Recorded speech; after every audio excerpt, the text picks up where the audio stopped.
Al Zawahiri मारा गया है और ऑपरेशन अल-कायदा पर अमेरिका के पूर्व राष्ट्रपति बराक ओबामा ने बयान दिया है। उनका बयान भी सामने आया है। उन्होंने ऑपरेशन की कामयाबी को बाइडेन की कामयाबी बताते हुए ये कहा है कि 9/11 के पीड़ित परिवारों को थोड़ी शांति जरूर मिलेगी। उनका एक ट्वीट भी सामने आया जिसमें उन्होंने इन बातों का जिक्र किया है। युद्ध के बिना आतंक से लड़ाई संभव, 9/11 के पीड़ित परिवारों के लिए ये राहत है। ओबामा ने यह कहा है। बराक ओबामा की तरफ से यह ट्वीट किया गया है। जवाहिरी की मौत पर बराक ओबामा ने बयान दिया है। जवाहिरी का खात्मा बाइडेन नेतृत्व की जीत है, ऐसा कहा है। युद्ध के बिना आतंक से लड़ाई संभव।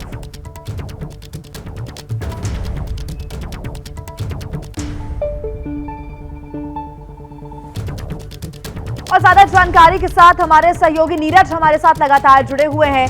नीरज, इसके पहले बराक ओबामा की जब सरकार थी तब उनकी कार्यकाल में ओसामा बिन लादेन का खात्मा करना और अब इस कार्यकाल में जो बाइडेन के कार्यकाल में अल जवाहिरी का खात्मा करना, ऐसे में ओबामा की तरफ से भी ये एक ट्वीट आना ये बताता है कि वो कितना सपोर्ट करते हैं। उन्होंने कहा कि जो 9/11 के पीड़ित परिवार हैं उनको राहत है।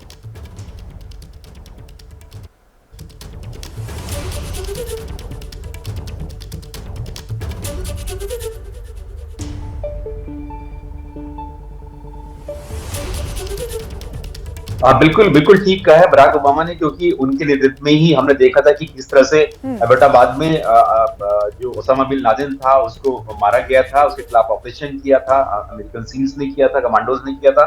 और अब जब अल जवाहिरी जो कि नंबर 2 है अल-कायदा में और अब ओसामा बिन लादेन के मरने के बाद नंबर 1 था, उसको मार गिराया गया है। तो बिल्कुल टेररिज्म के खिलाफ लड़ाई जो है वो इस तरह से लड़ी जा सकती है, प्रिसिशन स्ट्राइक के जरिए लड़ी जा सकती है।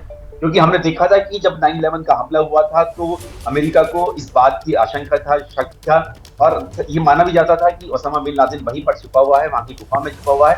पूरी आर्मी जो थी अमेरिका ने वहां भेज दी थी, अपने स्पेशल कमांडोज भेजे थे स्पेशल ऑपरेशंस करने के लिए। लेकिन इतने लंबे समय तक 20 साल रहने के बावजूद भी वो नहीं ढूंढ पा रहे थे और फिर जाके मिला ओसामा बिन लादेन अमेरिका में पाकिस्तान में जाके मिला था।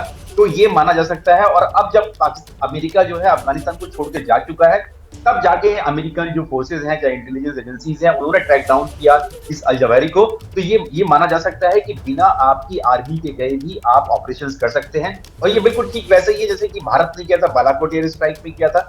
जो आतंकी थे जो पाकिस्तान से ऑपरेट कर रहे थे, उन्होंने पुलवामा हमला किया था। तो भारत ने पूरी अपनी आर्मी नहीं भेजी थी, सिर्फ अपने जो फाइटर जेट्स थे वो भेजे वहां पर और जाके बालाकोट पे जाके वहां पर उन्होंने एयर स्ट्राइक की।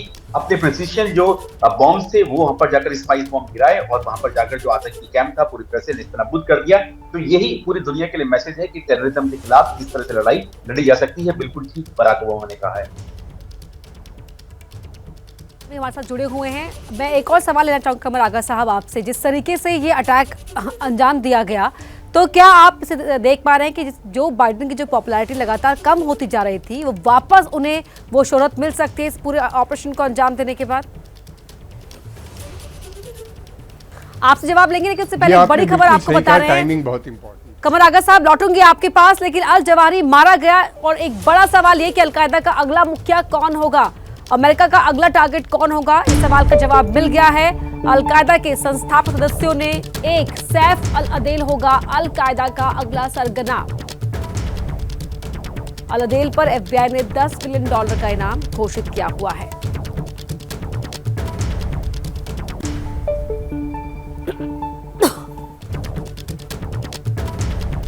तो देखिए, इस वक्त की बड़ी जानकारी हम आपको दे रहे हैं। अल-कायदा का अगला मुखिया कौन होगा, ये बड़ा सवाल अब बना हुआ था। अमेरिका का अगला टारगेट कौन होगा, अब इस सवाल का जवाब मिल गया है। अल-कायदा के संस्थापक सदस्यों में से एक सैफ अल-अदेल होगा अल-कायदा का अगला सरगना।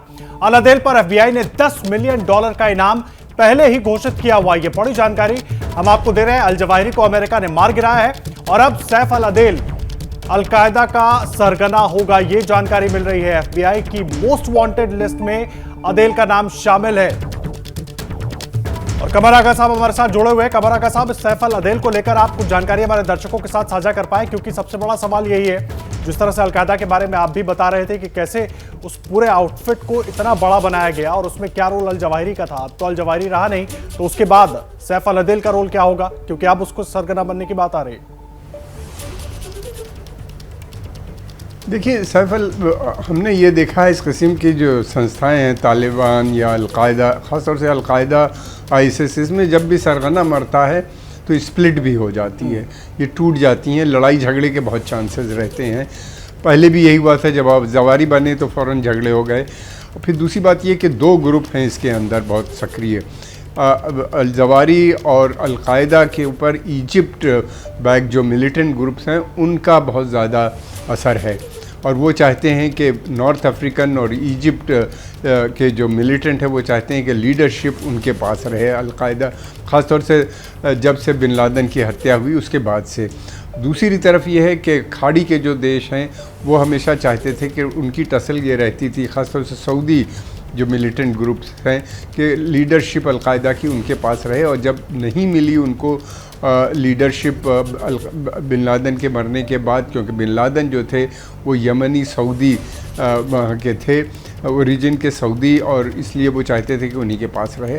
जब नहीं मिली तो स्प्लिट हो गया, ये मूवमेंट टूट गया, और बगदादी ने अपना एक नया संगठन बना लिया। तो अभी ये भी है, सैफ बने तो ज़रूर हैं, सैफ की अच्छी रिपुटेशन है। अब देखना ये है कि कितने दिन तक क्या इनको बाकी जो ग्रुप्स हैं इनके अंदर, अलकायदा कमज़ोर होता जा रहा है। नॉर्थ अफ्रीका में भी बहुत तेज़ी से ISIS बढ़ी है, और ISIS के पास फंडिंग भी ज़्यादा उसको मिल जाती है। एक तो उसने इराक़ में जो बैंक्स वगैरह लूटे थे, और सीरिया के अंदर जो उसके पास काफ़ी बड़ा एरिया कंट्रोल में था, और फिर तो उसकी वजह से उसके पास फंड्स भी ज़्यादा हैं। तो इस कारणवश से अब देखना ये है कि क्या इनकी लीडरशिप को दूसरे जो संगठन हैं इनके अलग अलग देशों में, सोमालिया में, नाइजीरिया में, और फिर उसके अलावा चाहे नाइजर, माली, कैमरून, ये सब सहारा रीजन में इधर अलकायदा काफ़ी है, सक्रिय दिखाई देती है। तो ये है, देखना ये है कि क्या सैफ की लीडरशिप को वो लोग एक्सेप्ट करते हैं या स्प्लिट होता है। दूसरी बात ये कि आपने बहुत सही बात कही, टाइमिंग बहुत इम्पॉर्टेंट थी इस ऑपरेशन की, इसलिए कि ये समय ऐसा था कि बाइडेन साहब की जो पॉपुलैरिटी अमेरिका में थी वो इतनी कम हो गई थी जिसकी कोई इंतहा नहीं, और फिर उसके अलावा ये भी था कि जो यूक्रेन की वॉर चल रही थी वो कंट्रोल से बाहर हो रही थी। एक तरह से देखा जाए, जैसा अमेरिका चाहता था वैसे रिजल्ट नहीं आ रहे थे, इन्फ्लेशन बढ़ता जा रहा था, अमेरिकन इकोनॉमी कंट्रैक्ट कर रही थी, पहली बार 10% से ज़्यादा वहाँ पे इन्फ्लेशन हो गया। सफल ऑपरेशन है, इससे वाकई जो बाइडेन की जो छवि है उस पर एक दूसरा असर भी पड़ेगा, जो पॉपुलैरिटी कम हो रही थी उस पर भी असर पड़ेगा। जैसे ही घड़ी का काटा दोपहर 2:30 पे आए, बबीता जी का दिल सास बहू साजिश के लिए मचल जाए, और ये है इनकी बहू, पूरे दिन ऑफिस की टेंशन हो जाए गॉन जब ये करें अपना फेवरेट शो फ्री टाइम पे ऑन। इनकी तरह आप भी देखें अपना फेवरेट शो अपने टाइम पर, और डाउनलोड कीजिए ABP लाइव ऐप अपने स्मार्ट टीवी पर।